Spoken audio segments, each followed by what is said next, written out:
नमस्कार. तर निगुतीमध्ये आज आपण बघणार आहोत मालवणी पद्धतीची हिरवा वाटाणा उसळ.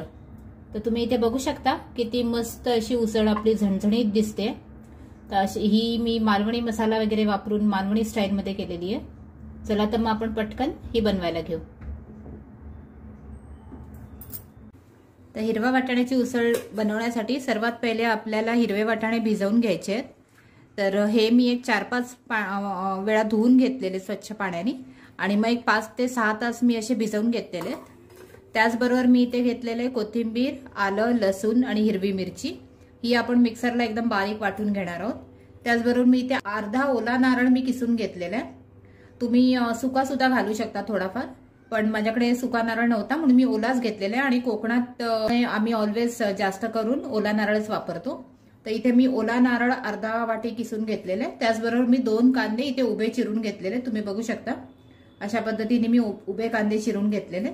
तर आपण पहिले हे मिक्सरला बारीक वाटून घेऊया. त्याचबरोबर हे आपण भाजायला घेऊ. मी इथे एका बाजूला हिरवं वाटण वाटून घेतलेलं आहे. आता आपण कांदा खोबरं भाजायला घेऊ.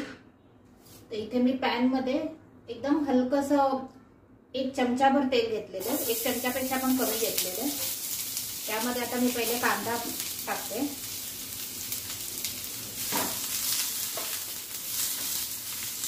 कांदा घालून आपल्याला कांदा चांगला लाल होईपर्यंत परतवून घ्यायचा.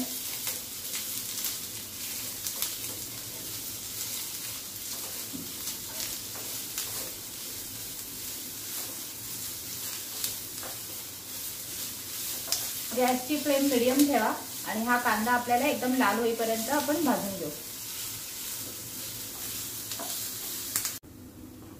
तुम्ही इथे बघू शकता आपला कांदा मस्त असा लाल झालेला आहे. तर आता आपण एवढा कांदा लाल झाला पाहिजे त्याच्यावर आपण हे जे खोबरं आपण किसून ठेवलेलं ते घालूया. ओलं खोबरं. त्याच्यात तुम्ही अर्धा सुका अर्धा ओला पण घेऊ शकता नारळ, किंवा तुम्हाला पूर्ण ओला हवे तर पूर्ण ओला घ्या. पूर्ण सुका हवाय तर पूर्ण सुका घातला तरी हरकत नाही. 1-5 मिनिटं लागली मला हा कांदा असा लाल रंगावर भाजेपर्यंत. आता त्याच्यावरती मी खोबरं घातले. आता खोबरं पण आपल्याला तसंच थोडंसं तांबूस रंगावर भाजून घेऊ आपण. तर त्याला पण 1-5 मिनिटं लागतील. मीडियम फ्लेम वरतीच तुम्ही हे भाजत राहा आणि चमच्याने सारखं असं तुम्हाला ते परतवत राहायचंय. नाहीतर ते एकाच बाजूनी करपेल आणि दुसऱ्या बाजूनी ते भाजलं जाणार नाही व्यवस्थित. तर त्यामुळे चमच्याने सतत असं त्याला परतवत राहा आणि भाजून घ्या. तुम्ही इथे बघू शकता आपला कांदा खोबरं व्यवस्थित तांबूस रंगावर आपण भाजून घेतलेलं आहे. असा रंग होईपर्यंत तुम्हाला हे भाजायचंय. तर हे व्यवस्थित आपलं कांदा खोबरं दोन्ही भाजून झालेलं आहे. आपण आता ह्याला थंड करून घेऊ आणि मग हे मिक्सरला वाटून घ्यायचंय. आता पहिले ह्याला थंड करण्यासाठी ठेवून देऊ आपण. आपण इथे भाजलेलं खोबरं आणि कांदा वाटून घेतलेलं आहे मिक्सरला. ही वाटाण्याची उसळ आपण भिजत घातलेल्या वाटाण्याची करतोय. एकदम ताजे आपण जे शेंगा सोलतो वाटाण्याचे त्याची नाही करत आहे, म्हणून आपण कुकरमध्ये हे शिजवणार आहोत. तर इथे मी तेल घेतलंय. 1-2 चमचे मी तेल कुकरमध्ये गरम केलेलं आहे. त्यामध्ये मी आता तेजपत्त्याची पानं अशी बारीक तोडून घेतलेली आहे. थोडीशी दालचिनी आणि जिरं घेतलेलं आहे. त्याचबरोबर 1-2-3 लवंगा आणि 2-3 काळी मिरी घेतलेली आहे. तर ते आधी मी तेलात घालून घेते.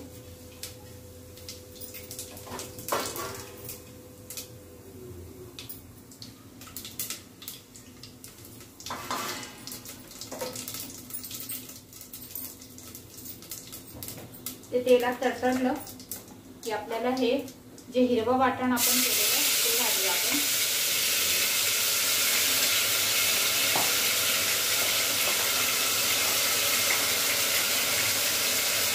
हिरवं वाटण घालून झाल्यावर आपण हे जे नारळ आणि कांदा आपण भाजून वाटलेला आहे तो आपण घालूया.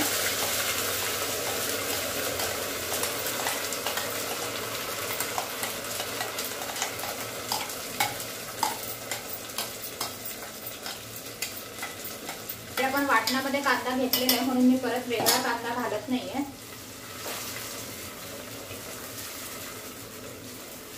हे दोन्ही वाटण जरा तेलात आपण परतवून घेऊ.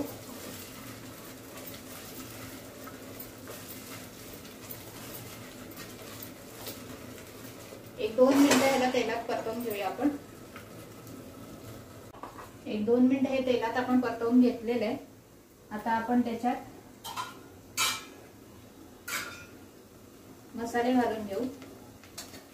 मी इथे 1 चमचा हळद घालते, 1 अर्धा चमचा मी गरम मसाला घालते,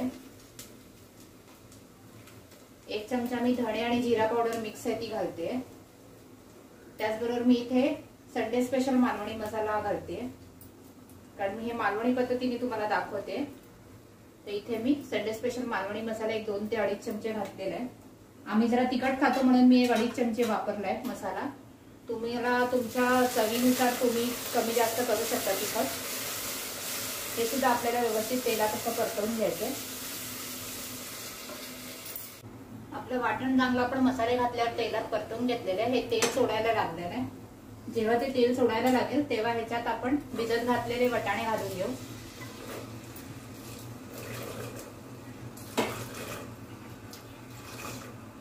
भिजत घातलेल्या वटाण्याचं पाणी मी धुवून घेतलं, त्यामुळे त्यातलं पाणी मी थोडंसं घालते.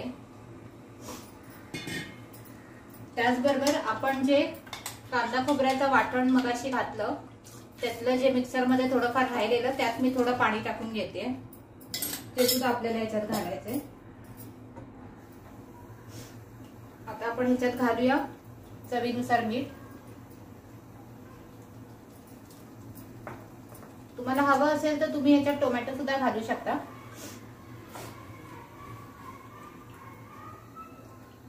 किंवा टोमॅटो नाही घातला तरी हे छान लागतं, पण तुम्हाला जर टोमॅटो वापरत असेल तर तुम्ही तो घालू शकता.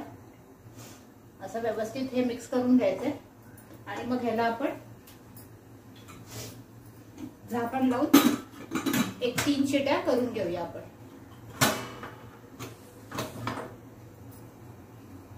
तर मग आता 3 शिट्या झालेल्या आहेत. त्याचबरोबर तुम्ही बघू शकता इथे वाफ पूर्ण निघून गेलेली आहे.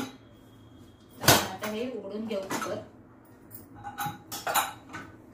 आणि आपण बघून घेऊ. आपली मस्त अशी हिरव्या वाटाण्याची उसळ तयार आहे, तुम्ही बघू शकता. आता ह्याच्यात आपण कोथिंबीर घालू आणि चला तर मग आपण सर्व करून घेऊ. तर अशा पद्धतीने तयार आहे आपली मालवणी पद्धतीची हिरवा वाटाणा उसळ. ही मस्त अशी झणझणीत झालेली आहे. होप तुम्हाला माझी रेसिपी आवडली असेल आणि तुम्ही नक्की घरी करून पाहाल. तुम्ही केल्यानंतर मला कमेंट्स मध्ये तुमचे हे कळवा, फीडबॅक कळवा मला. मी वाट बघेन आणि माझ्या चॅनलला लाईक आणि शेअर करा आणि माझ्या चॅनलला सबस्क्राईब करा. थँक्यू.